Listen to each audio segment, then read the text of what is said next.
बोलो जयकारा बोल मेरे श्री गुरु महाराज। इतनी मुस्कुराहट के साथ श्री गुरु महाराज जी ने 5 बार हैप्पी न्यू ईयर का, 6ठी बार गुरु महाराज ने हैप्पी गुड न्यू ईयर।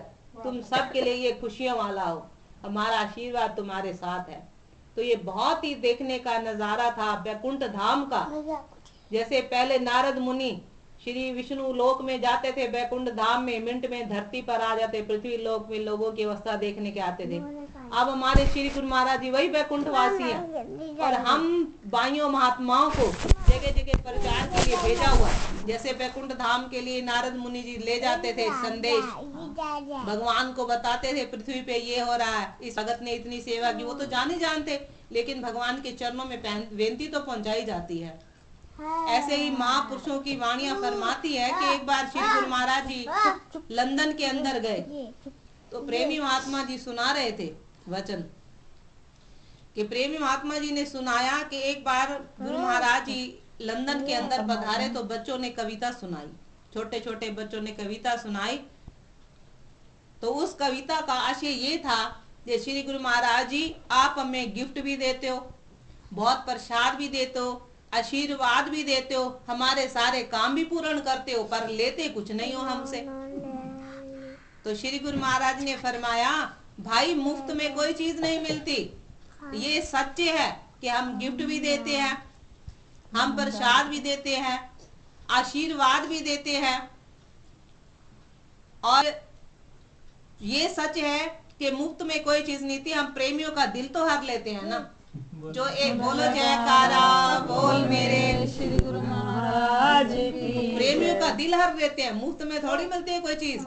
आप आजमा के देखो, जो एक बार जाता है वो बार बार जाता है। हमारे आंखों देखी बात है। हम परसों स्टेशन पे थे, बीना स्टेशन पे एक लड़का था 20-22 साल का, वो फर्स्ट टाइम आया। उसकी मम्मी 20 साल बाद आई।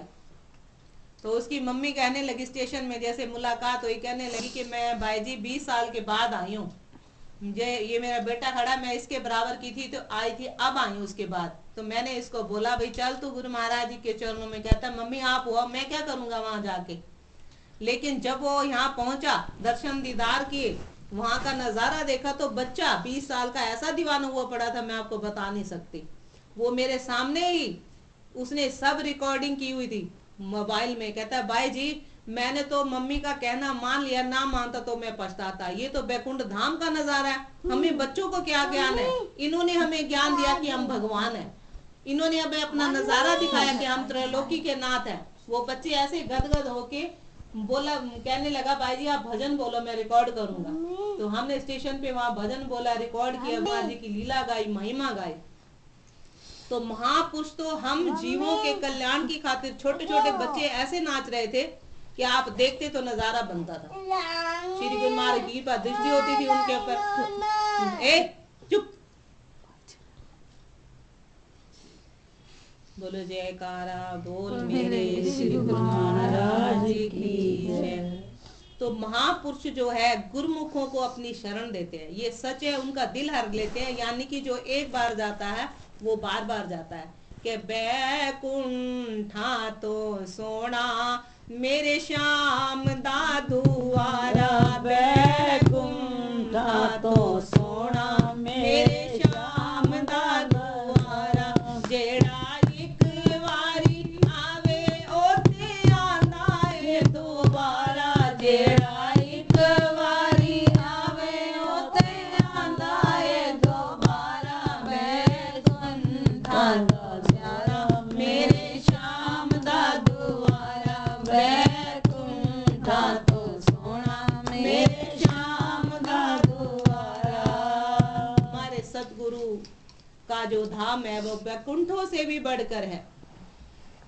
इस बार जो था 2 दिन ऐसा आनंद का नजारा था। लोहड़ी वाला दिन था, चाहे वो संक्रांति का था। इस बार ये भी मना नहीं थी कि कोई वहां की रिकॉर्डिंग ले ले, कोई वहां की सीनरियां ले ले, कोई मना नहीं थी, क्योंकि उनको मालूम है ये गोल्डन जुबली मनाई जा रही है।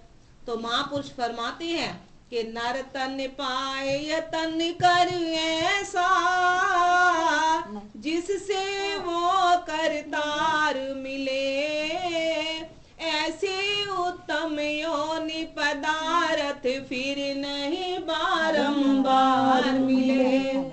संतों की वाणियां हम जीवों के कल्याण की खातिर उच्चारण करती है कि नर तन पाकर ऐसा यत्न कर, ऐसी कोशिश कर, ऐसा पुरुषार्थ करके जिसे तुझे परम पिता परमेश्वर की प्राप्ति हो। कि नर तन पाए यतन कर ऐसा जिससे वो करतार मिले, ऐसी उत्तम योनि पदार्थ फिर नहीं बारंबार मिले। ये मानुष योनि जो हम अभी यहाँ बैठ के भी हमें कितना आनंद आ रहा होगा, ये मनुष्य योनि में ही तो ले सकते हैं हम आनंद भक्ति का। बाकी हम पशु योनि अपनी आंखों से रोज देख रहे हैं, क्या उनको ये आनंद प्राप्त है? क्या ये उनको आनंद मिल सकता है? नहीं, ये केवल केवल किसको है? मनुष्य योनि को, जो कि 84 लाख योनियों से सर्वश्रेष्ठ है। संत महापुरुषों की शरण मिला बड़े भाग्यों की निशानियां। फिर फरमाया कि किस लिए दुनिया में आया, समझा ना था इस राज को, लग गया रोजी की फिक्र में, भूल गया असली बात को। छोड़ कर फिक्र तू अपनी, जिक्र कर भगवान का, फिक्र तेरी आप करेगा जिस जामा दिया इंसान का। बंदगी कर तू मालिक की, जिंदगी 2-4 दिन, भूल कर ऐशो आराम तुम कर मालिक के ध्यान को। संत महापुरुष बार बार चेतावनी देते हैं कि तू जिस लिए संसार के अंदर आया था उस असली काम को भूल गया। लेकिन गुरुमुख जन नहीं भुलाते, उठते बैठते सोते जागते चलते फिरते गुरु महाराज जी के नाम को याद रखते हैं। अपने बच्चों के अंदर भी अच्छे संस्कार डालते हैं ताकि हमें ये बड़े जो हो जाएं हमें इनसे सुख मिले। इनके अंदर भक्ति के संस्कार होंगे तो ये हमें सुख देंगे। बाकी कोई दुनिया की ऐसी शक्ति नहीं होती जो सुख दिलाए। एक भक्ति ही ऐसी चीज है, वो भी गुरु की शरण, संत महापुरुषों की शरण। संत महापुरुषों का मिलना जो बड़े भागों की निशानी है। कि एक बार का वृतांत है, विष्णु पुराण में आया है कि एक भक्त था काशीराम, वो लकड़ हारा था, लकड़ियां बेचकर अपना गुजारा किया करता था। अब जो भी लकड़ियां बेचकर उसकी आमदन होती थी उसमें क्या करता था, वो उसने अपने जीवन का उद्देश्य बना रखा था। लकड़ियां बेचकर आप और हम सब समझ सकते हैं तो कितनी आमदन होती होगी।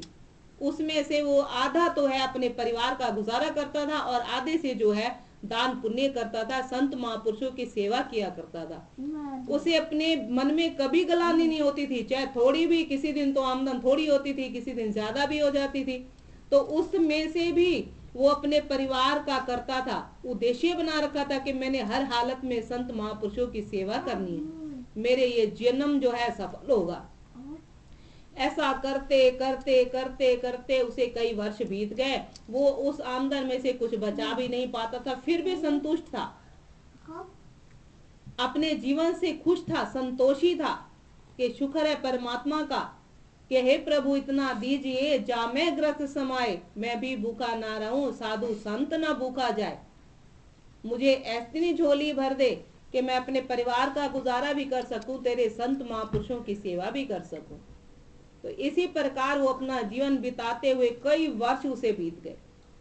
कई वर्ष बीतने के बाद एक बार नारद मुनि मृत्यु लोक में आए। जब मृत्यु लोक में आए, भ्रमण करते करते देखा लोगों की हालत को, तो जाके काशी राम जी के घर भी पहुंच गए। काशी राम जी की एक टूटी फूटी झोपड़ी थी, गरीब लकड़हारा जो था वो। अब झोपड़ी के अंदर जब गए नारद मुनि गए तो उसने संत महापुरुषों का आवभगत करने वाला संस्कारी जीव था, लकड़हारा, भक्ति करने वाला था, अपने हालत संतुष्ट रहने वाला था। तो उसने नारद मुनि का भी बड़ा आदर सत्कार किया, संत महापुरुषों की तरह उसका आदर सत्कार किया। नारद मुनि जो है उसकी सेवा से बड़े खुश हुए। जब खुश हुए तो जब जाने लगे तो नारद मुनि ने काशी राम जी को अपना परिचय दिया कि मैं नारद मुनि हूँ, विष्णु लोक से आया हूँ भगवान विष्णु के नाम से। अगर तुमने कोई बेनती करनी हो तो मैं वहाँ पे जा रहा हूँ, तुम्हारी बेनती कर सकता हूँ भगवान को। ऐसे ही भगवान ने, श्री गुरु महाराज जी ने कलयुग में संत रूप धारण करके, उस टाइम द्वापर में तो नारद मुनि थे, आकर संसारी लोगों का हाल देख जाते थे। अब श्री गुरु महाराज जी ने संत महापुरुषों को जगह जगह पर बैठाकर हम अपने पास नारद मुनि की तरह बेनतियां करवाते हैं, जीव भेजते हैं, सेवा भेजते हैं। इस बार भी श्री गुरु महाराज जी ने जब सेवा भेंटा का टाइम था, हमारा वचन किए थे जब सबने भेंटा दी तो उसमें लिस्ट बनाई जाती है, सब भाइयों की लिस्ट बनाई, भाई इस भाई जी की इतनी सेवा, इस भाई जी की इतनी सेवा, जितने भी हमारी स्वामी जी की भाइयां हैं सबके नाम लिखे गए। और श्री गुरु महाराज जी अपने मुखार बिन से कर कमल में लेकर पढ़ते हैं सबके नाम, मेरा नाम भी पढ़ते हैं अपने मुखार बिन से। तो श्री गुरु महाराज जी ने सबका नाम पढ़ा तो श्री गुरु महाराज जी ने वचन किए कि तुम बड़े भाग्यशाली हो, तुम्हें महापुरुषों की चरण शरण प्राप्त हुई है, तुम इस गुरु दरबार के सच्चे सेवक हो और खुद भी अपना जीवन सफल कर रहे हो और लोगों का भी, अपने संपर्क में आने वाले जीवों का भी जन्म सफल कर रहे हो। और एक बात ये है, जिस से तुम सेवा लेके आते हो, जो भी तुम्हें हमारे चरणों में अर्पण करने के लिए अपनी भेंटा सेवा करने अर्पण करने के लिए देता, तो उसे खाम खा घर बैठे ही खुशी प्राप्त हो जाती है। जब वो सेवा उन गुरुमुखों की हमारे चरणों में पहुंचती, श्री गुरु महाराज जी खुले वचनों में वचन फरमाए अपने मुखार बिन से, जब वो सेवा तुम लेके आते हो गुरुमुखों से, प्रेमियों से जो देते हैं हमारे चरणों में भेंटा करने के लिए, वो सेवा जब भी हमारे चरणों में तुम भेंट करते हो, हमारे चरणों में पहुंचते ही जो गुरुमुख जहां भी बैठा है, जिसने सेवा दी, जिस कोने में भी बैठा है, उसको वहीं बैठे ही खुशी प्राप्त हो जाती है। तुम उनसे पूछ कर देखना, खाम खाम ही उसको खुशी मिल जाती है, अंदर अपने आप उसका मन प्रफुल्लित होने लगता है कि मैंने शुभ कार्य किया। तो श्री गुरु महाराज जी कितने परोपकारी हैं, हमारा जीवों के ऊपर कितना ध्यान रखते हैं। इस बार भी प्रेमी महात्मा जी ने वचन किए कि एक इंसान जो है दुनिया से जब गया तो भगवान धर्मराज के दरबार में गया, वहां लाइन लगी हुई था, धर्मराज ने भाई खाता खोल रखा था। अब लाइन में लगे हुए थे तो वो आनंदपुर दरबार का सेवक भी लाइन में लगा हुआ था अपने भाई खाते के लिए। अब थोड़ी थोड़ी देर में लंबी लाइन उसने देखी तो थोड़ी थोड़ी देर बाद कहने लगा भाई मेरा भाई खाता तो खोलो। तो उसने कहा भाई जल्दी क्या है, जब लाइन में तेरी बारी आ गई तेरा भाई खाता भी देखा जाएगा। अब थोड़ी थोड़ी देर बाद अनंतपुर वाले भगवान जो है अपने सेवकों को बड़ा ही मान देते हैं, अपने सेवकों की हर कदम पे रक्षा करते हैं। वो हमें नहीं महसूस होता, किनको महसूस होता है, जिनको दृढ़ विश्वास है, जो दृढ़ता से तन मन धन से उनकी सेवा करते हैं, गुरु महाराज जी के सेवक बनकर रहते हैं। तो उसने बार बार फिर कहा मुझे जल्दी है, जल्दी करो, मेरी बारी कब आएगी। तो उन्होंने कहा भाई आ जाएगी। जब वो सेवक थे जो धर्मराज के दूत थे, वो बड़े परेशान हो गए, उसको भी ये तो बहुत जल्दी जल्दी कर रहा है, ये कैसा इंसान है, लोग तो डर रहे हैं धर्मराज के आगे जाने में, ये जल्दी जल्दी कर रहा है, मुझे जल्दी पेश करो धर्मराज के आगे। तो जब वो परेशान हो गए धर्मराज के पास भाई कि एक ऐसा इंसान आया हुआ है जो लाइन में लगना ही नहीं जानता, वो तो जल्दी जल्दी कर रहा है, हम उससे बड़े परेशान हो गए हैं, अब क्या करें हम। तो धर्मराज ने कहा उससे पूछ के तो आओ वो व्यक्ति आया कहाँ से है, कौन वो। जब वो दूत गए उस सेवक के पास, उससे पूछा भाई तुम कौन हो, कहाँ से आए हो, किस शहर के रहने वाले हो। तो उसने कहा मैं तो अनंतपुर दरबार का सेवक हूँ, अनंतपुर से आया हूँ, मेरा शरीर छूटा तो मैं आपके दरबार में आया हूँ। तो प्रेमियों ने जाके, जो सेवक थे धर्मराज के, उन्होंने जाके बेनती सुना की कि वो तो श्री अनंतपुर दरबार से आया। तो धर्मराज कांपने लगे, कहने लगे उसको हाथ जोड़ के कहो तुम्हारा खाता यहाँ नहीं है, तुम्हारे गुरु के पास है। बोलो जयकारा बोल मेरे श्री गुरु महाराज, तुम्हारा खाता जो है तुम्हारे गुरु के पास है, हमारे पास नहीं, उसको भेजो जल्दी जल्दी करने वाले को। हमें तो उनके गुरु के चरणों में हमारा भी प्रणाम है, उनकी रूहों को हाथ नहीं लगाते, उनको भेज दो वहां से। तो कहने का मतलब है श्री गुरु महाराज ये अंग संग रहकर हम सेवकों की जो है हर समय रक्षा करते हैं, जो उनको हर पल याद करते हैं, उठते बैठते चलते फिरते सोते जागते सुख में दुख में उनका नाम ध्याते, तो वो भी अंग संग रहकर उनके सारे कार्य सिद्ध करते रहते। अब जब नारद मुनि आए वहां पे उनने कहा कि बेनती रखनी है तो रख दो, हम जा रहे हैं बैकुंठ धाम में। तो उसने कहा भाई संतोषी था वो, अपनी आग जितनी उसे आमदन थी खुश था। फिर एक पल तो उसने कहा कि भाई मेरे पास सब कुछ तो है, मैंने क्या बेनती करनी है। फिर थोड़ा सोच के कहने लगा कि उसे गुरु महाराज जी के भगवान के चरणों में जाके कहना, विष्णु लोक में जाकर कहना भगवान से कि भगत काशीराम ने पूछा है कि बोलो जयकारा बोल मेरे श्री गुरु महाराज की जय। कि भगत काशीराम ने कहा है कि मेरा बाकी का जीवन जो बचा है, जितनी जिंदगी बीत गई है, थोड़ी सी आमदन में मैं थोड़े में ही संत महापुरुषों की सेवा करता हूँ और थोड़े में ही अपने परिवार का गुजारा करता हूँ। मेरी आधी जिंदगी बीत गई है, क्या मेरा बाकी जो जीवन बचा हुआ है जितने भी वर्षों का है, क्या बाकी की जिंदगी भी मेरी इसी तरह बीतेगी? तो उसने नारद मुनि ने कहा ठीक है, हम जाके कह देंगे, बेनती कर देंगे। नारद मुनि से क्या देर थी, मिनट में वो वैकुंठ धाम में, कुंड में, धरती पे, जैसे हम और आप लोगों को बुलाते हैं गुरु महाराज जी अपने पास वैकुंठ धाम में, और को जो नहीं जा पाते, हम जैसे बाइया महात्मा के हाथों अपनी बेनतियां भिजवाते हैं, हमारी उनके चरणों में जाके बेनती कर देना।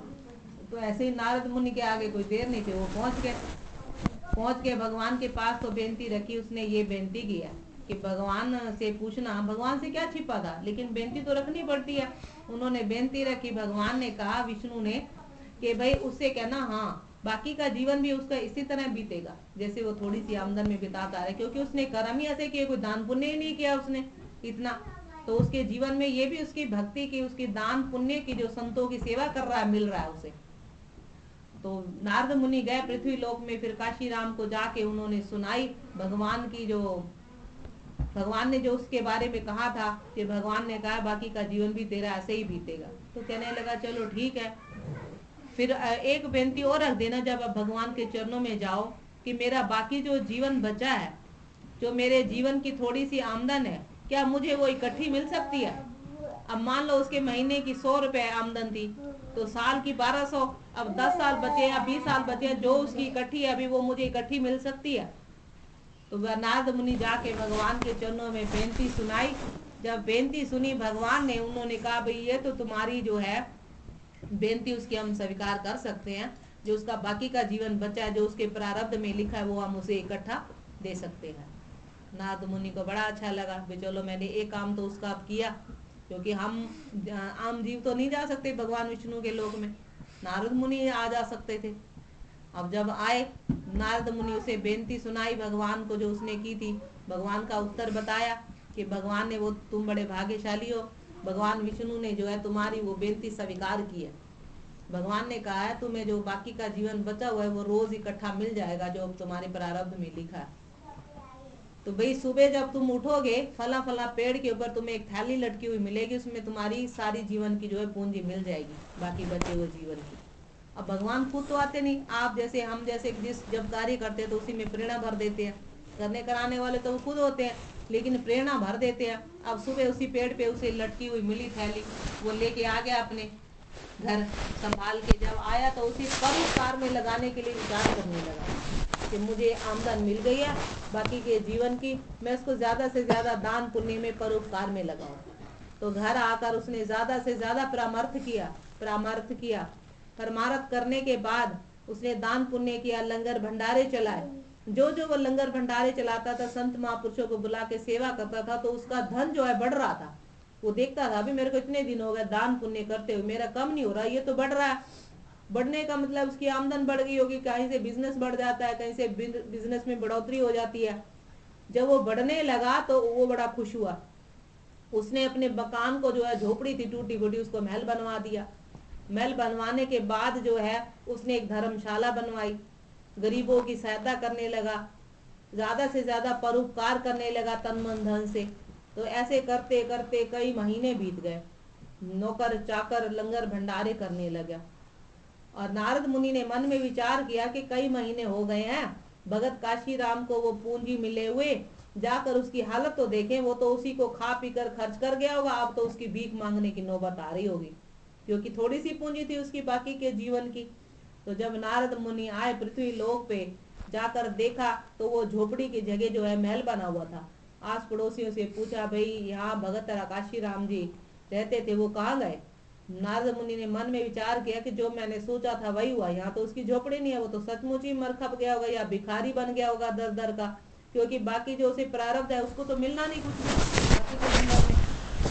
तो अंदर उनसे पूछा पड़ोसियों से, उन्होंने कहा भी यहीं भक्त काशी राम जी रहते हैं। अंदर गए, हिम्मत करके देखा भक्त काशी राम जी बैठे थे, उन्होंने पहचान लिया। उन्होंने बड़ी आप भगत की सेवा की नारद मुनि की। तो देखने लगा, बड़ा हैरान हुआ नारद मुनि। कहने लगा भी काशी राम जी ये क्या, तुझे तो थोड़ी सी पूंजी मिली थी, तुझे ये महल माड़ियां नौकर चाकर कहाँ से मिल गए। मैंने तो सोचा था कि तू तो उस थोड़े से आमदन को खर्च कर गया होगा अपने जीवन निर्वाह में, फिर आज तो तुझे फिर दर दर भीख मांगने की नौबत आ गई होगी। कहने लगा भी मुझे कुछ नहीं मालूम, ये मेरे भगवान की कृपा है मेरे पर, मेरे प्रभु की ईश्वर की कृपा है जो मुझे यहाँ तक पहुँचाया उन्होंने, और आप जैसे संतों की रहमत है जो आप मेरे घर पधारे, मेरी सेवा से प्रसन्न हुए इस तुच्छ भेंट से, और मेरी भगवान के चरणों में जाकर बेनती सुनाई। तो आप ही धन्य हैं, आपकी भी मुझ पर बड़ी रहमत है। नारद मुनि से रहा ना गया, वो सीधे बैकुंठ धाम विष्णु भगवान के चरणों में गए। भगवान से कहा, भगवान आपने कहा था कि भाई ये थोड़ी सी पूंजी है, तो मैंने तो सोचा था भाई ये मरखप हो गया होगा, लेकिन वो तो लंगर भंडारे चला रहा है, उसके घर तो नौकर चाकर है, महल माड़ियां हैं, गाड़ियां उसके घर खड़ी हैं। तो भगवान ने कहा, नारद मुनि तुम बहुत बोले हो, ये सत्य है, जितनी पूंजी उसकी बाकी की बची थी जीवन की, हमने उसे पूरी दे दी। अगर वो खर्च करता अपने परिवार के अंदर तो आज वो सचमुच मर खप गया होता और दर दर भीख मांग रहा होता, क्योंकि उसे प्रारब्ध में तो कुछ मिलना नहीं था किसी भी तरह से, वो भीख मांग रहा था, ये सत्य है। लेकिन उसने उन थोड़े से पैसों में ज्यादा से ज्यादा परामर्थ किया। तो हमारा भी फर्ज है, जो मेरे रास्ते पर संत महापुरुषों की सेवा करते हैं, दान पुण्य करते हैं, परमार्थ करते हैं, मैं उनके दुखों को हर कर ज्यादा से ज्यादा उनको कई गुना बढ़ाकर देता हूँ, ये मेरा विरद है। बोलो जयकारा बोल मेरे श्री गुरु महाराज की जय। नारद मुनि नतमस्तक हो गए कि भगवान आप तो बड़े दयालु हो, आप धन्य हो, और आपके सेवक भी धन्य हैं जो संत महापुरुषों की सेवा करते हैं, आप उन पर प्रसन्न होते हैं। भगवान ने कहा वो हमारे प्रतिदिन निधि है, वो हमारा ही रूप है संत महापुरुष, जो उनकी सेवा श्रद्धा भावना से करते हैं, उनका आदर सत्कार करते हैं, उनके चरणों में लौटते हैं, तो उनकी 9 निधियां और रिद्धियां सिद्धियां उनकी दासी बनी रहती हैं। बोलो जयकारा बोल मेरे श्री गुरु महाराज की जय। बोलो साचे दरबार की जय। मेरा सतगुरु बेमिसाल है और रुतबा कमाल है, मेरा सतगुरु बेमिसाल है और रुतबा कमाल है। इसके जैसा आज तलक कोई हुआ नहीं अवतार, हर एक पे नजर दया की, हर एक का रखते ख्याल, जो शरण में आ गया उसे करते भाव से पार। मेरा सतगुरु बेमिसाल है और रुतबा कमाल, मेरा सतगुरु बेमिसाल है और रुतबा बड़ा कमाल है। इसके जैसा आज तलक कोई हुआ नहीं अवतार, हर एक पे नजर दया की, हर एक पे रखते ख्याल, जो भी शरण में आ गया उसे करते भव से पार। बैठे हैं छिपा के मैं खाना जब एक, बैठे हैं छिपा के मैं खाना जब एक, मुर्दों को जिवाए है गजब यहाँ एक, मुर्दों को जिवाए है गजब यहाँ एक। खुशियों से रू भर जाती हर एक की कली खिल जात, खुशियों से रू भर जाती हर एक की कली खिल जाती, रहमत करके जीवों की देते हैं जिंदगी संवार, हर एक पे नजर दया की, हर एक का रखते ख्याल, जो भी शरण में आ गया उसे करते भव से पार, जो भी शरण में आ गया उसे करते भव से पार। मेरा सतगुरु बेमिसाल है और रुतबा कमाल है, मेरा सतगुरु बेमिसाल है और रुतबा कमाल है। तो जहां में इंसान कोई नजर न आया,